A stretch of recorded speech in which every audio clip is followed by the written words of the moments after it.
निकाल दिहल दिल के हकदार के। गजब के तोहफा देले बाड़ू हमारा प्यार के, दिल से निकाल दिहल दिल के हकदार के। तू भाले नफरत करा करे जहाँ मरा तो प्यार करही के बाद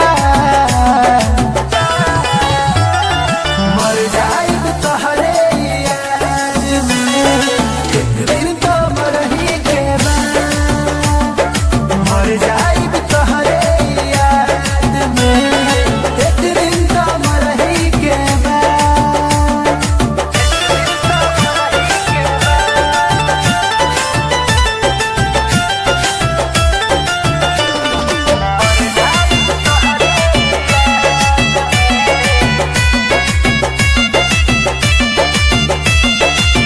दोसर के हो गईल हमर सोझा जान हो, हमसे ढवाई ना गम के बोझा जान हो। दोसर के हो गईल हमर सोझा जान हो, हमसे ढवाई ना गम के बोझा जान हो। तोहरा तो पियवा के सेनुर लगा के गली में अब चढ़ई के बाद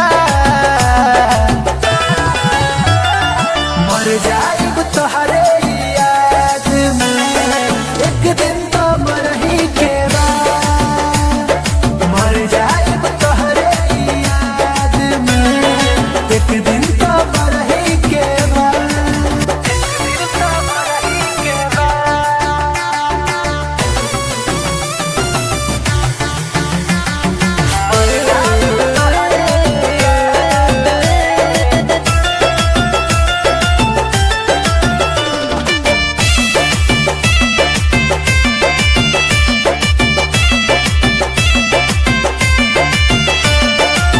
दिल टूटला के ना होला आवाज हो, तोड़ दल बन के मासूम धोखेबाज हो।